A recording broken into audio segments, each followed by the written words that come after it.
Hello, नमस्कार, जय हिंद, वंदे मातरम। स्वागत है आप सभी का आपके अपने YouTube channel RJ Krishna education पर। जी हाँ दोस्तों, आर्मी अग्निवीर भर्ती 2025, भले आप जीडी ट्रेडमैन किसी भी ट्रेड की तैयारी कर रहे हो, आज का शानदार मॉडल पेपर स्पेशली हमने जीडी ट्रेडमैन और वुमेन मिलिट्री पुलिस के लिए डिजाइन किया है। पूरा का पूरा पेपर नवीनतम पैटर्न 2025 पर रहने वाला है और आपका एग्जाम 29 जून से स्टार्ट होने वाला है विद्यार्थियों।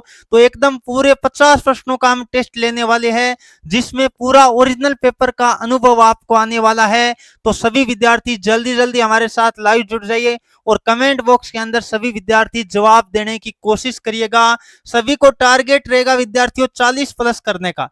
देखते हैं कौन कौन विद्यार्थी इस ओरिजिनल क्वेश्चन पेपर के तौर पर हम पेपर सेट लेकर आए हैं, इसमें कितने प्रश्न राइट होने वाले हैं।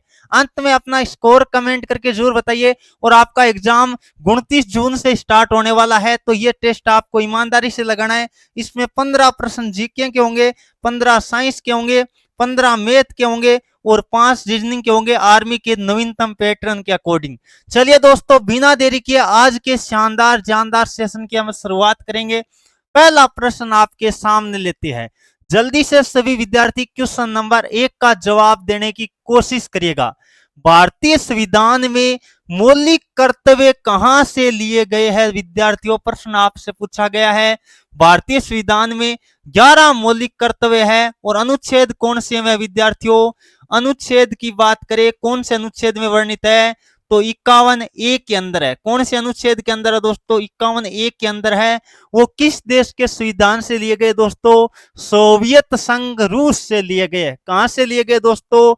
सोवियत संघ, वर्तमान में जो रूस है वहां से लिया गया है। यदि मैं बात करूं यहां संयुक्त राज्य अमेरिका की बात करें तो मौलिक अधिकार लिए गए दोस्तों। मौलिक अधिकार की बात करें तब आपको अमेरिका करना है। मौलिक कर्तव्य की बात करें तो रूस आपको करना है विद्यार्थियों। बहुत ही शानदार प्रश्न था।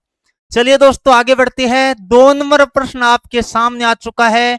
गौतम बुद्ध का जन्म कहां हुआ था? पहले बात तो लुम्बिनी नामक स्थान पे हुआ था। कब हुआ था जन्म विद्यार्थियों? याद रखिए, जन्म हुआ था 563 ईसा पूर्व हुआ था। 563 ईसा पूर्व गौतम बुद्ध का जन्म हुआ था। बचपन का नाम दोस्तों क्या था? सिद्धार्थ था। नोट कर लीजिए सभी विद्यार्थी, इनके बचपन का नाम क्या था? सिद्धार्थ था। और इसे एशिया की रोशनी भी कहा जाता है। और बात करें जन्म कहां हुआ विद्यार्थियों, तो वो हुआ था लुम्बिनी, नेपाल के अंदर। यानी ऑप्शन नंबर आपका सी वाला राइट होगा। चलिए दोस्तों आगे बढ़ते हैं। अगला 3 नंबर प्रश्न आपके सामने है। 2011 की जनगणना से प्रश्न पक्का आना है। तो भारत की महिला साक्षरता आपको बताने। देखो विद्यार्थियों, यदि मैं बात करूं पुरुष साक्षरता, तो पुरुष साक्षरता आपको याद रखना है 82.14 क्या है? पुरुष साक्षरता है। और महिला साक्षरता की जब बात आती है विद्यार्थियों तो कितनी है? 65.46% है, ऑप्शन नंबर बी वाला। और पूरी कुल यदि मैं साक्षरता की बात करें, यानी टोटल साक्षरता की बात करें विद्यार्थियों, महिला और पुरुष को मिलाकर बात करें, टोटल साक्षरता पूछे ना सीधा कहे 2011 की जनगणना के अनुसार भारत की साक्षरता दर कितनी है? तो 74.04 है। टोटल पूछे तो, महिला पूछे तो 65.4 है और पुरुष पूछे तो 82.14। यह आपको ध्यान रखना है। चलिए दोस्तों अगला प्रश्न नंबर 4 आपके सामने आ चुका है। जल्दी से सभी विद्यार्थी जवाब देने की कोशिश करिएगा। एशिया, पहले बात एशिया की बात करें, सबसे बड़ा महाद्वीप है। एशिया की बात करें दोस्तों, नोट कर लीजिए, सबसे बड़ा महाद्वीप, सबसे बड़ा महाद्वीप की बात करें दोस्तों तो वो कौन है? एशिया है। और अपना भारत भी कौन से महाद्वीप पर है? एशिया पर है। तो आपको बताना है एशिया का पहला तेल का कुआं, पहला तेल का कुआं डिगबोई है, वो कहां है? तो बात कर लेते हैं। पहला तेल का कुआं दोस्तों 1889 के अंदर खोजा गया। कब खोजा गया विद्यार्थियों? देख लेते हैं कौन कौन विद्यार्थी सही जवाब दे पा रहे हैं। पहला तेल का कुआं आपको ध्यान रखना है 1889 के अंदर खोजा गया था और डिगबोई था। डिगबोई स्थान है दोस्तों कहां है? जल्दी से बताने की कोशिश करिएगा। तो यह असम राज्य के अंदर है दोस्तों। ऑप्शन नंबर सी वाला राइट होगा। चलिए दोस्तों आगे बढ़ते हैं। कोप का, पहले बात कोप का संबंध किससे है? जलवायु परिवर्तन से संबंधित सम्मेलन है दोस्तों। किससे संबंधित है? जलवायु परिवर्तन से संबंधित है। जलवायु परिवर्तन जो तेजी से हो रहा है विद्यार्थियों, तापमान बढ़ रहा है वैश्विक स्तर पर, तो जलवायु परिवर्तन से संबंधित जो सम्मेलन बुलाया जाता है विद्यार्थियों, उसका 29वां सम्मेलन 29वां सम्मेलन कहां आयोजित हुआ है दोस्तों, यह आपको बताना है। तो दोस्तों यह हुआ है बाकू, अजरबैजान में। देश का नाम दोस्तों क्या है? नोट कर लीजिए, अजरबैजान में आयोजित हुआ है। यह प्रश्न कोई न कोई शिफ्ट के अंदर पक्का आने वाला विद्यार्थियों। जलवायु परिवर्तन यानी कोप का 29वां सम्मेलन बाकू स्थान है जो कि अजरबैजान के अंदर है, वहां आयोजित हुआ है। बहुत ही इंपॉर्टेंट करंट अफेयर का प्रश्न है। अगला बताइए दोस्तों, प्रवासी भारतीय दिवस कब मनाया जाता है? दोस्तों आपको पता होगा 9 जनवरी 1915। कब की बात कर रहा हूं दोस्तों? 9 जनवरी 1915 के अंदर आपको पता होगा महात्मा गांधी भारत लौटे थे। महात्मा गांधी दोस्तों कहां से? महात्मा गांधी दक्षिण अफ्रीका से क्या लौटे थे? दक्षिण अफ्रीका से भारत लौटे थे। क्या लौटे थे दोस्तों? भारत लौटे थे। और इसी तारीख को भारत में प्रवासी भारतीय दिवस मनाया जाता है दोस्तों। तो देख लीजिए 9 जनवरी आपको ध्यान रखना है, बहुत ही शानदार प्रश्न है। 2 अक्टूबर को अंतर्राष्ट्रीय अहिंसा दिवस मनाया जाता है। महात्मा गांधी की जयंती आती है दोस्तों 2 अक्टूबर को, यानी अंतर्राष्ट्रीय अहिंसा दिवस मनाया जाता है। आगे बात कर लेते हैं, महात्मा गांधी का जन्म कहां हुआ था? 2 अक्टूबर 1869 को। विद्यार्थियों याद रखिए 2 अक्टूबर 1869 को महात्मा गांधी का जन्म हुआ था। कहां हुआ था दोस्तों? पोरबंदर स्थान है गुजरात के अंदर, वहां हुआ था। तो याद रखना जन्म कहां हुआ था? पोरबंदर गुजरात के अंदर हुआ था।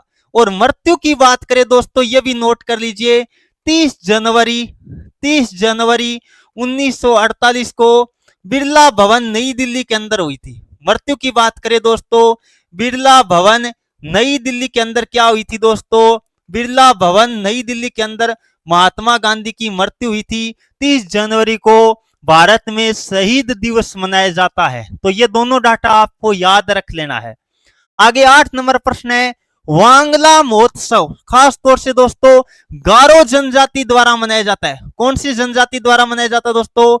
गारो जनजाति द्वारा मनाया जाता है यह त्योहार। और गारो जनजाति सबको पता है मुख्य रूप से कहां पाई जाती है दोस्तों? मेघालय के अंदर पाई जाती है। तो इसका जवाब होगा ऑप्शन नंबर बी, मेघालय। तो याद रखिए दोस्तों गारो जनजाति सर्वाधिक मुख्य रूप से मेघालय में पाई जाती है। तो वांगला महोत्सव भी कहां मनाया जाता है? मेघालय राज्य के अंदर मनाया जाता है। अगला दोस्तों 9 नंबर प्रश्न आपके सामने आ चुका है। 2024 का हिंदी साहित्य अकादमी पुरस्कार किसे सम्मानित किया गया दोस्तों? एक कवियत्री का नाम है गगन गिल।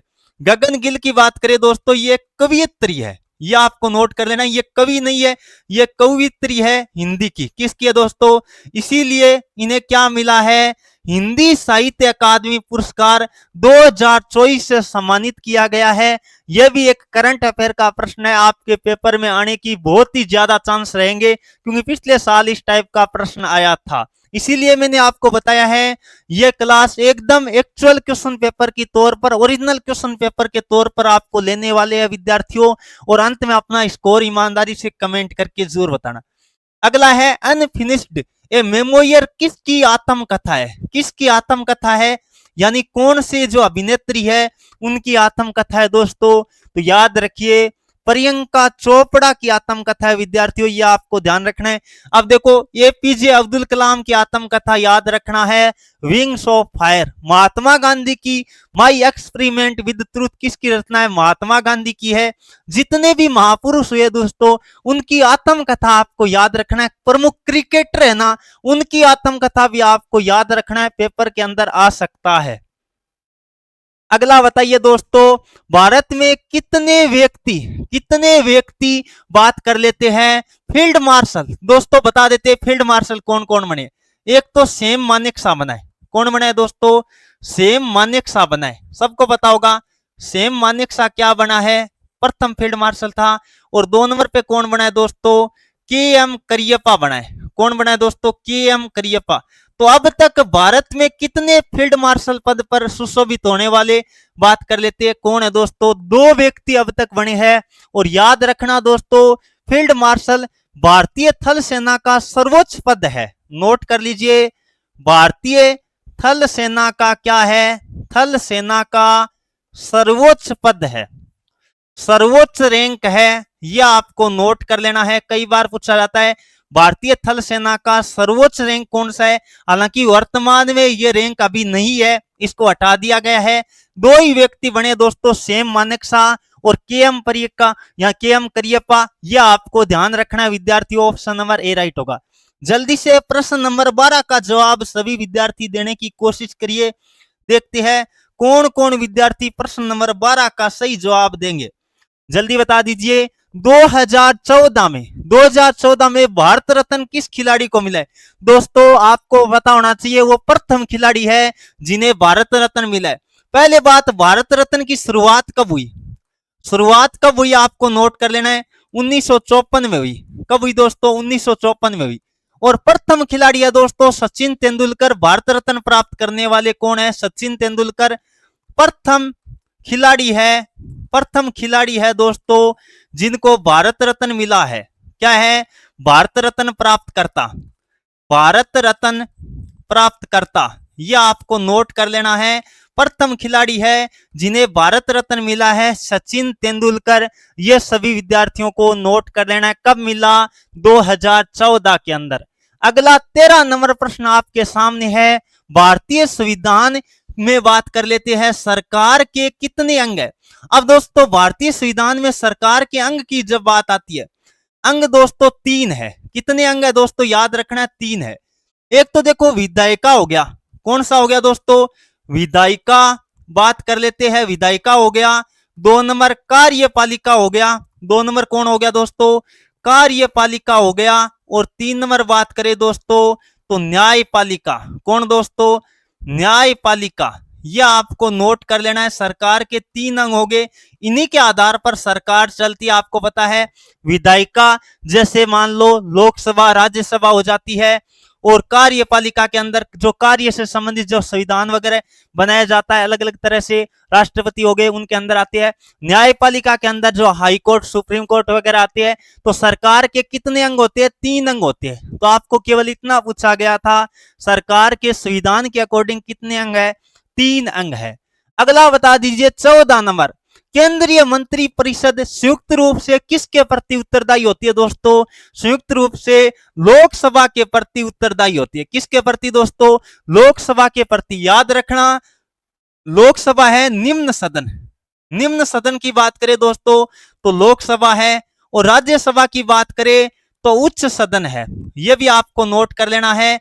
उच्च सदन की बात करें तो राज्यसभा है। तो याद रखना भारतीय संविधान में सदन कितने हैं, यानी हम बात कर लेते हैं 2 सदन है, लोकसभा और राज्यसभा। यह भी आपको ध्यान रखना है, बहुत ही इंपॉर्टेंट प्रश्न है। आगे बात कर लेते हैं, भारतीय वायुसेना का मुख्यालय कहाँ है, हेडक्वार्टर कहाँ है। जल्दी से बताने की कोशिश करिए विद्यार्थियों। तो भारतीय वायुसेना का मुख्यालय नई दिल्ली के अंदर है दोस्तों। कहाँ है, नई दिल्ली के अंदर है। एकदम आराम से कर सकते थे। मुंबई की बात करें दोस्तों, 7 टापुओं का नगर कहा जाता है। नोट कर लीजिए, 7 टापुओं का नगर किसे कहा जाता है, कई बार प्रश्न आया हुआ है। 7 टापुओं का नगर, 7 टापुओं का नगर किसे कहा जाता है, मुंबई को कहा जाता है। यह भी आप सभी विद्यार्थियों को नोट कर लेना है दोस्तों। जीके के हमारे 15 प्रश्न हो गए। एक बार जल्दी से सभी विद्यार्थी कमेंट करके बता दीजिए जीके के 15 में से कितने प्रश्न आपके राइट हुए। अब हमारा साइंस का पार्ट शुरू हो रहा है 16 नंबर प्रश्न से। जिस तरह आर्मी के अंदर आना है उसी लेवल का हमने इंक्लूड किया है। जल्दी से बता दीजिए, ईस्ट और हाइड्रा में जनन किस विधि द्वारा होता है। देखो दोस्तों, एक तो आपको याद रखना है अम्बीबा। अम्बीबा की बात करें, अम्बीबा में जनन किस माध्यम से होता है, द्विखंडन के माध्यम से होता है। किसके माध्यम से होता है, अम्बीबा में जनन होता है द्विखंडन के माध्यम से। यह आपको ध्यान रखना है। और यदि हाइड्रा और ईस्ट में जनन की बात करें दोस्तों तो मुकुलन द्वारा होता है।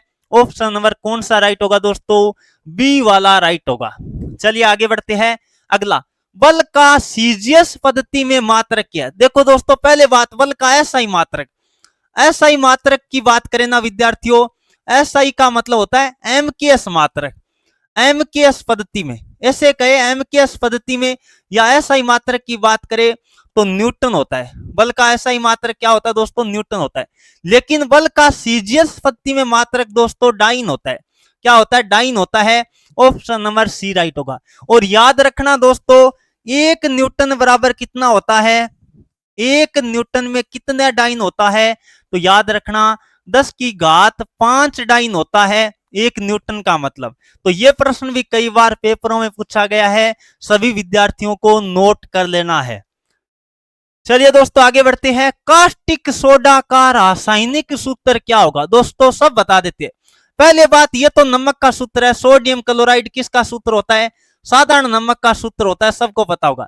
NaCO3 सोडियम बाइकार्बोनेट की बात करें दोस्तों, बेकिंग सोडा या मीठा सोडा या खाने का सोडा हम कह सकते हैं। बेकिंग सोडे का क्या है दोस्तों? बेकिंग सोडे का क्या है? सूत्र है। NaOH की बात करें तो कास्टिक सोडा का सूत्र हो जाएगा। Na2CO3 की बात करें सोडियम कार्बोनेट, तो ये दोस्तों धावन सोडा, वॉशिंग सोडा का क्या है? रासायनिक सूत्र है। ये आप सभी विद्यार्थियों को नोट कर लेना है, वेरी वेरी इंपॉर्टेंट जो सूत्र मैंने लिखा है। चलिए दोस्तों आगे बढ़ते हैं, एकदम आराम से कर लोगे भाई। 18 नंबर हो गया। 19 नंबर प्रश्न क्या दिया हुआ है? सामान्य ताप पर कौन सा पदार्थ ठोस अवस्था में पाया जाता है? अब सामान्य ताप पर पहले बात, यदि ब्रोमीन की बात करें, यह दोस्तों अधातु है। अधातु है, लेकिन सामान्य तापमान पर क्या पाया जाएगा? द्रव अवस्था में पाई जाने वाली अधातु है, यह आपको ध्यान रखना है। अब पारा की बात करें दोस्तों, यह धातु है। यह धातु है, लेकिन सामान्य तापमान, कमरे के तापमान पर यह भी द्रव अवस्था में पाया जाता है। और हाइड्रोजन तो सीधी सी बात है, अधातु है, यह गैसीय अवस्था में पाई जाती है। किस अवस्था में पाई जाएगी? गैसीय अवस्था में। जबकि लोहा ठोस अवस्था में पाया जाएगा। और लोहा क्या है दोस्तों? धातु है। अब देखो यहां अपवाद मैंने लिखा दिया आपको। देखो ब्रोमीन एक ऐसी धातु है जो सामान्य तापमान पर द्रव अवस्था में पाई जाती है, ब्रोमीन। और यदि मैं बात करूं पारा ऐसी धातु है जो कमरे के तापमान पर द्रव अवस्था में पाई जाती है। दोनों फैक्ट इंपॉर्टेंट है, पेपर के अंदर आ सकते हैं। आगे 20 नंबर, कोशिका की आत्मघाती थैली या आत्महत्या की थैली किसे कहा जाता है? तो लाइसोसोम को कोशिका की आत्मघाती थैली कहा जाता है। राइबोसोम को क्या कहा जाता है दोस्तों? प्रोटीन की क्या कहा जाता है? फैक्ट्री कहा जाता है। प्रश्न कई बार आया हुआ है, प्रोटीन की फैक्ट्री किसे कहा जाता है? राइबोसोम को कहा जाता है। माइटोकांड्रिया को क्या कहा जाता है? पावर हाउस कहा जाता है। विद्यार्थियों नोट कर लो, कोशिका का पावर हाउस किसे कहा जाता है? तो वो कहा जाता है माइटोकांड्रिया को। चलिए दोस्तों आगे बढ़ते हैं। अगला प्रश्न नंबर 21, कौन सा जंतु जरायुज है? दोस्तों यहां थोड़ा सा यह प्रश्न गलत है, लेकिन इस टाइप का कई बार प्रश्न आ जाता है। जरायुज क्या होता है दोस्तों? जो अपने गर्भाशय के अंदर बच्चे को भरण पोषण देता है। यहां बात करें गर्भाशय के अंदर भरण पोषण देता है, वो जरायुज होता है। देखो यहाँ कछुआ हो गया, मगरमच्छ हो गया, सांप तो सरीसृप में आता है। किस में आता है दोस्तों? सरीसृप में आता है सांप तो बिल्कुल। और यदि ये बात करें तो अंडज है, अंडे देते हैं, ये आपको पता है, ये क्या है? अंडज है। जबकि यहाँ कंगारू बच्चे देता है। पहले बात, बच्चे देता है दोस्तों, बच्चे देता है, तो ये क्या है? स्तनधारी है। भैया स्तनधारी तो है, लेकिन जरायुज नहीं है। यहाँ थोड़ा सा हिंदी का शब्द लिखने में थोड़ी मिस्टेक की गई है। मनुष्य जरायुज है, लेकिन कंगारू जरायुज नहीं है। यहाँ थोड़ा सा अपवाद है, आपको ध्यान रखना है। मनुष्य स्तनधारी होता है, कंगारू भी स्तनधारी होता है, लेकिन कंगारू जरायुज तो नहीं होता है। लेकिन यहाँ ऑप्शन के अकॉर्डिंग आर्मी ने यही प्रश्न उत्तर सही माना था, यह आपको ध्यान देना है। और सबसे बड़ा स्तनधारी ब्लू व्हेल होता है, यह भी आपको याद रखना है। हालांकि ये जरायुज के अंदर नहीं आता है दोस्तों, लेकिन यहाँ ऑप्शन के अकॉर्डिंग आप स्तनधारी मानकर ऐसे कर सकते थे, पूर्णतया जरायुज नहीं है ये। चलिए दोस्तों आगे बढ़ते हैं। अगला प्रश्न नंबर 22, पत्तियों का पीला रंग किसके कारण होता है? पौधे की पत्तियों का पीला रंग, ऐसे लिखना चाहिए, पौधे की पत्तियों का पीला रंग। पौधे की पत्तियों का पीला रंग, तो बता दीजिए, पौधे की पत्तियों का पीला रंग केरोटीन के कारण होता है दोस्तों। और पौधे की पत्तियों का हरा रंग किसके कारण होता है? हरा रंग क्लोरोफिल के कारण होता है। याद रखना, पौधों की पत्तियों का हरा रंग क्लोरोफिल के कारण, पीला रंग कैरोटीन के कारण होता है। और रक्त का लाल रंग किसके कारण होता है दोस्तों? हीमोग्लोबिन के कारण होता है। चलिए आगे बढ़ते हैं। अगला प्रश्न, पादप कोशिका भित्ति सामान्यतः किससे बनी होती है दोस्तों? तो पादप कोशिका भित्ति सेल्यूलोज की बनी होती है दोस्तों। पादप कोशिका भित्ति की बात करें, कोशिका झिल्ली के बाहर, नोट कर लो, कोशिका झिल्ली के बाहर कठोर आवरण, बाहर कठोर जो आवरण पाया जाता है दोस्तों, कठोर आवरण जो पाया जाता है पादपों में, यानी कोशिका झिल्ली के बाहर पादपों में जो एक कठोर आवरण पाया जाता है वो कोशिका भित्ति कहलाता है। जंतुओं में कोशिका भित्ति नहीं होता विद्यार्थियों, यह प्रश्न आ सकता है, नोट कर लो। जंतुओं में क्या नहीं होता है? जंतुओं में कोशिका भित्ति नहीं होती है, नोट कर लो, कोशिका भित्ति नहीं पाई जाती है, यह आपको नोट कर लेना। पिछले बार एक ऐसा ही प्रश्न आया था, जंतु और पादप कोशिका में क्या अंतर है? देखो, जंतु कोशिका में बात करें तो कोशिका भित्ति नहीं पाई जाती है और ना क्लोरोफिल पाया जाता है जंतु कोशिका में, जबकि क्लोरोफिल और कोशिका भित्ति की बात करें तो ये पादप कोशिकाओं में पाए जाते हैं। आगे, सर्वाधिक चालक धातु कौन सी है? सर्वाधिक चालक धातु दोस्तों Ag यानी चांदी है। कौन है दोस्तों? सर्वाधिक चालक धातु की बात करें Ag है। तांबा दूसरी सर्वाधिक चालक धातु है। दूसरी सर्वाधिक चालक धातु की बात करें दोस्तों, सर्वाधिक चालक धातु की बात करें तो आपको तांबा करना है, यह विद्यार्थियों ध्यान रखना है। सोना की बात करें, Au की बात करें दोस्तों तो ये याद रखना है, तन्य धातु, सर्वाधिक तन्य धातु कौन सी है? सोना है। और सर्वाधिक चालक धातु की बात करें दोस्तों, चांदी करके आना है। अगला है, पराग नलिका का बीजांड की ओर बढ़ना किस प्रकार की गति है? किस गति का उदाहरण है? दोस्तों पराग नलिका का बीजांड की ओर, क्योंकि बीजांड से क्या होते हैं दोस्तों? रासायनिक पदार्थ उत्सर्जित होते हैं और उन्हीं रासायनिक पदार्थों की तरफ पराग नलिका का बढ़ना कौन सी गति कहेगा? रसायनानुवर्तन गति कहलाता है। रसायनानुवर्तन गति का मतलब ही क्या हो गया? बीजांड से जो रसायन उत्पन्न होंगे उसी के कारण पादप के पराग नलिका की गति होती है, इस कारण इसको रसायनानुवर्तन गति कहते हैं। देखो, पौधे की जड़ की गति होती है ना, वो एक तो गुरुत्वानुवर्तन गति होती है क्योंकि गुरुत्वाकर्षण के कारण नीचे की ओर जाती है, और उसे जलानुवर्तन गति भी कहते हैं। देखो पहले बात, पौधे की जड़ों की गति, जड़ों की गति यानी गुरुत्वाकर्षण के कारण गति होती है वो, तो इसलिए इसको क्या हो गई दोस्तों? गुरुत्वानुवर्तन गति। और ये जलानुवर्तन गति का भी उदाहरण है, क्योंकि जल के कारण आपको बताए जल की तरफ भी तो जड़ें आकर्षित होती है, तो इस कारण ये कौन सी गति का उदाहरण है? पौधे की जड़ों की गति होती है, वो गुरुत्वानुवर्तन गति का भी उदाहरण है। और किसका उदाहरण है दोस्तों? याद रखना है, जलानुवर्तन गति का भी उदाहरण है। प्रकाश अनुवर्तन क्या? पौधे की तने की वृद्धि या पत्तियों का प्रकाश की तरफ यदि बात करें तो प्रकाश अनुवर्तन गति है, यह आपको ध्यान रखना है। अगला है, पीत रस का संग्रहण कहां होता है? देखो, पीत रस का निर्माण कहां होता है दोस्तों? तो यकृत में होता है। पीत रस का निर्माण या श्रावण, नोट कर लो, पीत रस जिसे क्या कहते हैं दोस्तों? अंग्रेजी में कहते हैं बाइल। बाइल का निर्माण कहां होता है? निर्माण पूछ लिया जाए दोस्तों, निर्माण या श्रावण, श्रावण कहां से होता है या निर्माण कहां से होता है दोस्तों? तो आपको यकृत करना है। लेकिन संग्रहण की बात करें, इकट्ठा कहां होता है दोस्तों? पित्ताशय के अंदर होता है। इकट्ठा बात करें पित्ताशय होगा, जल्दी जल्दी सभी विद्यार्थी नोट कर लीजिए। और यदि मैं बात करूं बाइल का श्रावण कहां से होता है, तब यकृत करना है। अगला प्रश्न नंबर 27 आपके सामने आ चुका है। प्रकृति का सबसे प्रबल बल कौन सा है दोस्तों? तो नाभिकीय बल की बात करें तो प्रकृति का सबसे प्रबल बल होता है, यह ध्यान रखना है दोस्तों, प्रोटॉन और न्यूट्रॉन के मध्य लगने वाला बल होता है नाभिकीय बल। एकदम प्रकृति में सबसे प्रबल बल कोई है तो वो है नाभिकीय बल। कौन सा बल है दोस्तों? नाभिकीय बल होता है। अगला है, सबसे कम जड़त्व किसका है? अब देखो, जड़त्व डिपेंड करता है दोस्तों द्रव्यमान पर। किस पर डिपेंड करता है? द्रव्यमान पर। जिसका द्रव्यमान जितना कम होगा जड़त्व भी उतना ही कम होगा, और जिसका जड़त्व ज्यादा किसका होगा, जिसका द्रव्यमान ज्यादा होगा उसका जड़त्व भी ज्यादा होगा। तो देखो यदि मैं बात करूं यहाँ सबसे ज्यादा द्रव्यमान तो इसका है, इसका जड़त्व सर्वाधिक है। जड़त्व क्या है दोस्तों, सर्वाधिक है बस का, क्योंकि बस का द्रव्यमान ऑप्शनों के अकॉर्डिंग सर्वाधिक है, इसलिए इसका जड़त्व सर्वाधिक है। साइकिल का जड़त्व सबसे कम है, कम ही तो बताना था आपको, सबसे कम, क्योंकि साइकिल का द्रव्यमान सबसे कम है तो इसका जड़त्व भी सबसे कम होगा। जड़त्व दोस्तों याद रखना है, द्रव्यमान की इकाई हम जड़त्व कह सकते हैं, यह आप सभी विद्यार्थियों को ध्यान रखना है। अगला प्रश्न नंबर 29, चींटी के डंक में कौन सा अम्ल पाया जाता है। अब कई सारे बच्चे कंफ्यूज हो जाएंगे, सर फार्मिक अम्ल होता है, कौन सा अम्ल होता है, लेकिन मेथेनोइक अम्ल को ही तो साधारण भाषा में क्या कहते हैं दोस्तों, फॉर्मिक अम्ल कहते हैं। तो नोट करो, कई बार ऐसे ऑप्शन आ जाते हैं और बच्चे हो जाते हैं कंफ्यूज।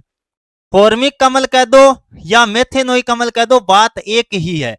लैक्टिक अम्ल की बात करें, दही में कौन सा अम्ल पाया जाता है, लैक्टिक अम्ल होता है। साइट्रिक अम्ल की बात करें दोस्तों तो संतरा में कौन सा अम्ल पाया जाता है, साइट्रिक या सिट्रिक अम्ल पाया जाता है।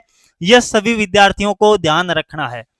आगे बढ़ते हैं दोस्तों, अगला 30 नंबर प्रश्न आपके सामने आ चुका है, जल्दी से बताइए विटामिन बी1 का रासायनिक नाम क्या है। बहुत ही शानदार प्रश्न है दोस्तों।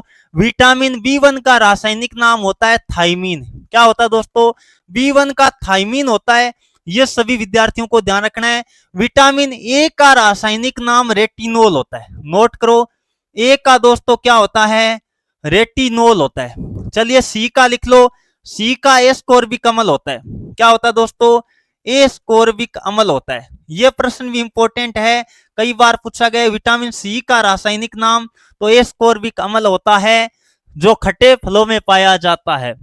चलिए दोस्तों अब देखो हमारे 30 प्रश्न जीके साइंस के कंप्लीट हो गए। एक बार सभी विद्यार्थी कमेंट करके बता दीजिए आपके इन 30 में से कितने प्रश्न राइट हुए। जीके और साइंस हमने कंप्लीट कर लिए, अब हमारे 15 प्रश्न मैथ के होंगे, फिर अंतिम 5 प्रश्न रीजनिंग के होंगे। बताइए 10 संख्याओं का औसत 8 है, तो 10 गुना दोस्तों क्या कर दो, 8 कर दो, योग कितना हो गया, 80 हो गया। कितना हो गया दोस्तों, 80 हो गया। फिर क्या पहले 5 का औसत, पहले 5 संख्याओं का औसत कितना है दोस्तों, 10 है। पहले 5 संख्याओं का औसत कितना है, 10 है, तो यह आ गया 50। अब क्या कह रहा है, तो अंतिम 5 संख्याओं का औसत बताओ, तो जल्दी से इनका अंतर ले लो। अंतिम 5 संख्याओं का औसत आपको बताना है, तो जल्दी से बता दो अंतिम 5 का औसत। देखो कैसे ज्ञात करोगे दोस्तों, अंतिम 5 का औसत ज्ञात करने के लिए पहले बात तो 80 में से 50 घटा दो, और संख्या कितनी है 5, तो 5 का भाग दे देंगे, एवरेज आ जाएगा, तो यह आएगा 30/5, यानी आपका औसत आएगा दोस्तों 6। कितना आने वाला है, 6 आने वाला है। ऑप्शन नंबर आपका ए वाला राइट होगा। इस टाइप का प्रश्न आपके आ सकता है विद्यार्थियों, पिछले साल बहुत ज्यादा पूछे गए थे। 4 अंकों की सबसे बड़ी संख्या कौन है। पहले बात 4 अंकों की छोटी संख्या बता दो भाई। छोटी संख्या की बात करें दोस्तों 4 अंकों की, तो 1000 है। कौन है दोस्तों, 1000 है। और बड़ी संख्या की बात करें तो नौके लगेंगे, बड़ी संख्या पूछे तो नौके लगा दो। कितने नौके लगेंगे दोस्तों, 4 नौके लगा दो, 1 2 3 4। तो बड़ी पूछा था तो 4 नौके, यानी ऑप्शन नंबर सी वाला राइट होगा। एकदम आराम से कर सकते थे। आगे बढ़ते हैं, 33 नंबर प्रश्न आपके सामने है। 10 आदमी 5 दिन में एक काम को करते हैं, तो 2 आदमी उस काम को कितने दिनों में करेंगे। दोस्तों इस टाइप का जब भी प्रश्न आए तो MDH/W लगा दिया करो। क्या लगा दिया करो दोस्तों, MDH/W। तो 10 आदमी कितने दिन में कर रहे हैं, ये लिखा 5 दिन में। अगला 2 आदमी कितने दिन में करेंगे, डी आपको ज्ञात करना है। चलो काटापीटी कर दो भाई, 2 से कट कर दो 5 बार, तो डी बराबर आएगा 5 गुणा 5, यानी डी बराबर आ गया 25 दिन। डी का मान दोस्तों कितना निकल कर आएगा, 25 दिन निकल कर आएगा, यानी ऑप्शन नंबर सी वाला राइट होगा। एकदम आसान। देखो मैथ तो अग्निवीर के पेपर में एकदम इजी आएगी। हाँ साइंस का लेवल थोड़ा सा ठीक रहेगा, जीके भी ठीक रहेगा, लेकिन मैथ एकदम इजी आएगी। अगला दे रखा 117 रुपए को एबीसी में बांटने पर, पहले बात तो यहां लिख लो एबीसी में, ऐसे लिख लो विद्यार्थियों, एबीसी में। ए बी सी में बांटने पर बी का हिस्सा बताओ। पहले बात यहां थोड़ी सी भाषा सही नहीं थी कि किस में बांटा जा रहा है, ए बी सी तीन व्यक्तियों में बांटा जा रहा है, तो आपको बताना है। चलो भाई, ए का अनुपात दे रखा है, अनुपात, बी का अनुपात और सी का अनुपात। 1/2 दिया दोस्तों, 1/3 दिया और 1/4 दिया। दोस्तों इस टाइप का जब भी अनुपात में प्रश्न आ जाए दोस्तों, तो आपको क्या करना है बता देते हैं। पहले इनका एलसीएम ले लो। किनका एलसीएम? बट्टे वाली संख्या का एलसीएम लो। 2 हो गया, 3 हो गया, 4 हो गया। क्या करोगे? 2 3 4 का ले लो एलसीएम। कितना आएगा दोस्तों? 12 आएगा। सबको किससे गुणा कर दो? 12 से गुणा कर दो, ताकि बट्टे वाली संख्या हट जाए। तो सबको किससे गुणा करते हैं? 12 से। सबको किससे गुणा करते हैं? 12 से। चलो कर देते हैं, कितना आएगा? 6:4:3। यह ए बी सी का क्या आ गया? अनुपात आ गया। इतनी बात सबके समझ में आ गई होगी, ए बी सी का अनुपात आ गया। अब टोटल राशि 117 रुपए है, तो टोटल ये कितना होगा दोस्तों? टोटल की बात करें, 6 + 4 + 3 कितना हो गया? 13 अनुपात का मान दे दिया 117 रुपए। तो एक अनुपात बराबर आएगा 117/13, मतलब 9 रुपए। एक अनुपात का मान दोस्तों कितना निकल कर आया? 9 रुपए निकल कर आया। अब आपको बी का हिस्सा चाहिए, तो बी का हिस्सा कितना है दोस्तों? 4 अनुपात है, तो 9 × 4 यानी 36 रुपए आएगा। बी का हिस्सा कितना आएगा? 36 रुपए आएगा। बिल्कुल ऑप्शन नंबर सी वाला राइट होगा। चलिए अगला 35 नंबर प्रश्न बता दीजिए जल्दी से, कौन कौन बच्चे बताएंगे देख लेते हैं। क्या दिया हुआ है? प्रथम 100 प्राकृत संख्याओं का क्या बताना है? औसत बताना है। देखो प्राकृत संख्याओं का औसत सीधा कर लिया करो, n + 1/2। नोट कर लो, प्राकृत संख्याओं का औसत क्या होगा दोस्तों? प्राकृत संख्याओं का औसत होगा n + 1/2। तो कर दो, कितनी संख्या है? 100 + 1/2, तो 101/2 यानी 50.5 आएगा। कितना आएगा दोस्तों? 50.5 आएगा, क्योंकि प्रथम संख्या 1 हो जाती है, अंतिम संख्या 100 हो जाएगी, तो 1 + 100/2 प्रथम + अंतिम बट्टा 2, यही तो होता है उसका फॉर्मूला जब अंतर समान हो। अगला बताइए, एक संख्या को 7 के व्युत्क्रम से गुणा करने पर। अब विद्यार्थियों प्रश्न को ध्यान से पढ़ो, ऐसा प्रश्न आपके पक्का आएगा कोई ना कोई शिफ्ट के अंदर। देखो संख्या को हमने मान लिया दोस्तों अक्स। कितना माना? अक्स। अक्स को गुणा किससे करना है? 7 का व्युत्क्रम मतलब 1/7। 7 का व्युत्क्रम का मतलब क्या हो गया दोस्तों? 7 का व्युत्क्रम 1/7 होगा। गुणा करने पर 8 आता है, तो ये लिख दिया 8। अब बताओ x/7 बराबर कितना दोस्तों? 8। तो वज्र गुणा कर दो, बस कुछ नहीं करना था। तो x बराबर आएगा 8 × 7, x बराबर आ गया 8 × 7 = 56। कितना आ गया? तो वो संख्या दोस्तों क्या है? 56 है, यानी ऑप्शन नंबर सी वाला राइट होगा। देखो एकदम आसान था, देख लो आप भले। यानी 8 को यदि मैं बात करूं ना, तो क्या संख्या मान लेते हैं? क्या लिया? 56 को यदि 1/7 से आप गुणा करोगे तो 8 ही आएगा। बिल्कुल ऑप्शन उठाकर भी कर सकते थे। अगला बताइए 37 नंबर, 0.64 को प्रतिशत में बदलो। दोस्तों एकदम आसान है, 0.64 है ना। अब देखो प्रतिशत दिया हुआ है, प्रतिशत को हटाएंगे तो बट्टे में क्या लगेगा दोस्तों? बट्टे में क्या लगेगा? 100 लगेगा ना। बट्टे में 100 लगेगा। अब देखो 100 का भाग देने का मतलब 2 पॉइंट और लगा दो, 2 अंक, तो 0.0064। आपका उत्तर कितना आएगा? 0.0064, यानी ऑप्शन नंबर बी वाला राइट होगा। एकदम आसान था। या फिर एक काम कर लो, यह आ गया ना 0.64 प्रतिशत हटाया, बट्टे में 100 लगा दिया। अब देखो पॉइंट हटाएंगे, ये तो 100 बट्टे में लगाए, 2 अंक और लग जाएगा, यानी 2 शून्य और लग जाएगा, टोटल 4 शून्य हो गए। तो इसका मतलब 2 तो ये है और 2 शून्य लगा दो, तो ये आपका जवाब आ जाएगा। जो अच्छा लगे उससे कर लेना, कोई दिक्कत आपको नहीं आने वाली है। एकदम आसान प्रश्न था, और इस टाइप का प्रश्न पिछले बार लगभग शिफ्ट के अंदर पूछा गया था। आगे बताइए, 7,000 रुपए में से 30% दान करने पर कितनी राशि बचेगी? एकदम आसान। देखो दान कितनी कर रहा है? 30% दान कर रहा है। बचेगी कितनी दोस्तों? बचेगी कितनी? 70% राशि बचेगी ना। 70% राशि बचेगी। इसका मतलब 7,000 का 70% ज्ञात कर लो, वही आपका क्या आएगा? उत्तर आएगा। तो ये लिखा 7000 गुणा 70/100, कट रहा, उनको काट दो, शून्य से शून्य, शून्य से शून्य, 7 7 49, तो 4900 रुपए की राशि बच जाएगी। बाकी रुपए कितना लग जाएगा, जो भी लगेगा 2100 रुपए आपकी राशि दान कर दी जाएगी। यदि दान की गई राशि पूछता तो 7000 गुणा 30%, यानी 2100 रुपए दान कर दिए, बचे कितना, 4900 रुपए बचे। अगला बताइए 39 नंबर, कौन सी संख्या 11 से विभाजित नहीं है। अब देखो विद्यार्थी, इसके अंदर बहुत ज्यादा बच्चों ने गलती की है। यह प्रश्न 2023 के पेपर में पूछा गया था, बहुत सारे बच्चों ने गलती कर दी। क्या गलती कर दी, देखो बच्चों को लगता है सर इसमें तो भाग जाएगा ही, इसमें भी जाएगा, इसमें भी जाएगा, लेकिन इसमें 11 का भाग नहीं जाएगा, 11 का भाग इसमें नहीं जाएगा विद्यार्थियों। यही गलती बच्चों ने ज्यादातर की थी कि सब 9 के भाग चला जाएगा। अरे भैया, दोनों के इसमें चला जाएगा, इसमें भी चला जाएगा, लेकिन ये सिंगल 9 रह गया तो 11 का भाग नहीं जाएगा।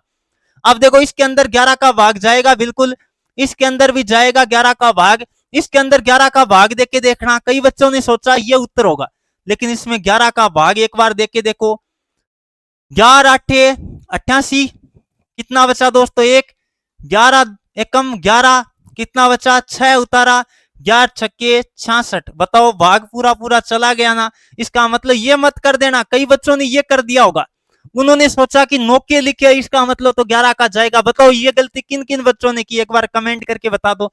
ये गलती अचानक प्रश्न देखते ऐसे कभी नहीं करना चाहिए दोस्तों, कई बार गलती हो जाती है ऐसे। अगला बताओ 40 नंबर, 100 मीटर भुजा वाले वर्ग का विकर्ण बताओ। देखो वर्ग का विकर्ण क्या होता है, वर्ग का विकर्ण सीधा सा होता है भुजा रूट 2। क्या होता है दोस्तों, भुजा रूट 2, ये क्या होता है, विकर्ण होता है। तो कर दो, भुजा कितनी है, 100 रूट 2। अब देखो दोस्तों रूट 2 का मान कितना होता है, 1.414 होता है। तो जल्दी से कर दो, तो ये आएगा दोस्तों 100 से गुणा करोगे तो 141.4 आपका क्या आ जाएगा, जवाब आ जाएगा किसके अंदर, मीटर के अंदर 141.4। अब 141 का आपको एक ही दिखाई दे रहा है, कोई दिक्कत नहीं है विद्यार्थियों, यही आपका जवाब होने वाला था। अब कई बच्चे सोच रहे सर हमने तो ये किया था, ये तो ऑप्शन में है ही नहीं। ये भी आपका सही है, लेकिन जब ऑप्शन में नहीं है तो रूट 2 की वैल्यू रख दो 1.414 और गुणा 100 करोगे तो 141 लगभग आ जाएगा, एकदम आराम से कर सकते थे। आगे बताओ 2 रुपए और 50 पैसे का अनुपात बताओ। दोस्तों 2 रुपए का मतलब पैसे कितने हो गए, 200 पैसे हो गए ना। 2 रुपए का मतलब कितना, 200 पैसे हो गया बिल्कुल। और एक क्या है, अनुपात 50 पैसे। राशियां समान होनी चाहिए। 2 रुपए को हमने किस में चेंज कर दिया, पैसे में चेंज कर दिया। पैसे से पैसे कट जाएगा, ये शून्य से शून्य कट जाएगा, 5 से काटोगे 4:1 आपका क्या आएगा, जवाब आएगा। यानी ऑप्शन नंबर ए वाला राइट होगा। कौन सा राइट होगा दोस्तों, ए वाला राइट होगा। चलिए आगे बढ़ते हैं 42 नंबर, निम्न में से कौन अधिक कोण है। देखो दोस्तों न्यून कोण क्या होता है, पहले तो ये नोट करो। न्यून कोण का मतलब क्या होता है, नोट कर लो। प्रश्न यहां से आ सकता है 90 डिग्री से छोटा। 90 डिग्री से छोटा क्या कहलाता है दोस्तों, याद रखिए न्यून कोण कहलाता है। जैसे 70 डिग्री हो गया, 89 डिग्री हो गया, 90 से छोटा कोई भी ले लो, यह क्या कहलाता है, न्यून कोण कहलाता है। 90 डिग्री का कोण क्या कहलाता है, समकोण। क्या होता है दोस्तों, समकोण का मतलब होता है 90 डिग्री का कोण। 90 डिग्री का कोण क्या कहलाता है, समकोण कहलाता है। एक होता है अधिक कोण। अधिक कोण का मतलब क्या होता है दोस्तों, नोट करो। अधिक कोण का मतलब होता है 90 डिग्री से बड़ा, बड़ा किंतु 180 डिग्री से छोटा। 180 डिग्री से छोटा कोण क्या कहलाता है, वो कहलाता है अधिक कोण। जैसे 91 डिग्री हो गया, 110 डिग्री हो गया, 170 डिग्री हो गया, 189 कितना, 180 से कम मतलब 179 डिग्री तक का होगा। यह आपको ध्यान रखना है। तो आपको बताना था अधिक कोण मतलब कौन सा होगा, 170 डिग्री वाला हो गया। यह तो 180 से बड़ा हो गया, इसका मतलब अधिक कोण नहीं होगा, यह वरीयत कोण होता है। यह आपको ध्यान रखना है। चलिए आगे बढ़ते हैं। 10 व्यक्तियों, एक मिनट पीछे कोई प्रश्न रह तो नहीं गया, बिल्कुल कोई दिक्कत नहीं। अगला 10 व्यक्तियों को आपस में हाथ मिलाने पर कितने तरीके से हाथ मिलाएंगे। तो इस टाइप का दोस्तों हाथ मिलाने वाला कोई भी प्रश्न आए ना तो एक ट्रिक लगा देना, n n-1/2 कर देना। बस सीधा सूत्र याद कर लो, n-1/2 कर देना, हाथ मिलाने के तरीके आ जाएंगे। तो कितने व्यक्ति है, 10 व्यक्ति है, 10 - 1 कर दो बट्टा 2, तो 10 गुणा 9 बट्टा 2, 2 से कट कर दो 5 बार, 45 तरीकों से हाथ मिला पाएंगे दोस्तों। कितने तरीकों से, 45 तरीकों से हाथ मिला पाएंगे 10 व्यक्ति, एकदम आराम से कर सकते थे। अगला प्रश्न नंबर 44, कमल 35 दिन में एक काम पूरा कर देता है, मतलब टोटल टाइम दे दिया दोस्तों। टोटल टाइम कितना दिया, आपको दिया हुआ है 35 दिन। कितना दिया हुआ है, 35 दिन। 14 दिन में कितना काम करेगा, कितना प्रतिशत काम करेगा। देखो 14 दिन काम किया दोस्तों, टोटल काम कितने दिन में होने वाला था, 35 में, तो टोटल दिन लिखेंगे 35 और गुणा में 100, क्योंकि प्रतिशत में बदलना था, प्रतिशत में बदलना था। चलिए काटा पीटी कर देते हैं, 7 से कट कर दो 2 बार, 7 से कट कर दो 5 बार, और ये 5 से कट कर दो कितनी बार, 20 बार। तो 40% काम कर दिया गया है। शेष कितना बचा दोस्तों, शेष बचा काम पूछे ना तो आपको करना है 60%। कितना, 60%। लेकिन आपको तो पूछा कितना काम कर दिया गया है, तो आपका होगा 40%, आपका उत्तर आएगा। ऑप्शन नंबर आपका सी वाला राइट होगा। चलिए दोस्तों, मैथ का अंतिम प्रश्न आ चुका है आपके सामने। अब हमारी रीजनिंग के पार्ट शुरू हो जाएगा। जल्दी बताइए, 50-50 जीरो भी है, 50-50 का औसत बताओ। तो क्या करोगे दोस्तों, 5 संख्या है ना, 50 + 50 + 0 + 50 + 50 बट्टा 5। संख्या 5 है दोस्तों, 4 ही नहीं है, जीरो भी तो एक संख्या ही है। तो राशियों का योग बटे राशियों की संख्या कर दो, तो यह आएगा 200 बटे 5। तो आपका जवाब आएगा 40। कितना आएगा, 40 आएगा, यानी ऑप्शन नंबर सी राइट होगा। अब देखो रीजनिंग का पार्ट शुरू हो गया है। क्या, 35 व्यक्तियों की एक पंक्ति में रमेश 10वें स्थान पर है, पंक्ति में रमेश 10वें स्थान पर है, तो अंतिम से रमेश का स्थान क्या होगा, अंतिम से उसका स्थान क्या होगा। तो दोस्तों 35 में एक जोड़ दो, कितना, 36 में से क्या घटा दो, 10 घटा दो, तो 26वें स्थान पर आएगा। अंतिम से कौन सा स्थान आएगा दोस्तों, 26वां स्थान आएगा। ऑप्शन नंबर ए राइट होगा। एकदम आराम से कर सकते थे, बहुत ही आसान प्रश्न है। पीछे या अंतिम से दे दे तो टोटल में एक जोड़ करके फिर घटा दिया करो, एकदम आराम से प्रश्न हो जाता है। अगला बताइए 47 नंबर, श्रृंखला में रिक्त स्थान में क्या आएगा। अब देखो विद्यार्थियों, आर आता है 18 नंबर पे और ये आता है वो 15 नंबर पे, और यदि मैं बात करूं के एल मतलब 12 नंबर पे, और आई की बात करूं तो 9 नंबर पे आता है। एफ कितने नंबर पे आता है, 6 नंबर पे आता है। तो आप नजर दोहराओ, इसमें क्या हुआ है, -3 किया गया है, -3, यहां भी -3, यहां भी -3, यहां भी -3, तो आगे भी तो -3 ही करना है। 6 - 3 करोगे 3 आएगा, 3 का मतलब आपका जवाब क्या आएगा, सी आएगा। आपका जवाब दोस्तों क्या आएगा, सी आएगा। एकदम आराम से कर सकते थे, श्रेणी थी आपकी। अगला प्रश्न नंबर 48 आपके सामने आ चुका है। जल्दी से सभी विद्यार्थी जवाब दीजिए। आंकड़ों में प्रास बताओ। प्रास का मतलब विद्यार्थियों जहां भी ज्ञात करना हो प्रास, तो नोट कर लो, बड़ा मान उच्च सीमा माइनस निम्न सीमा कर दो। क्या कर दो दोस्तों, उच्च सीमा माइनस निम्न सीमा कर दो जल्दी से।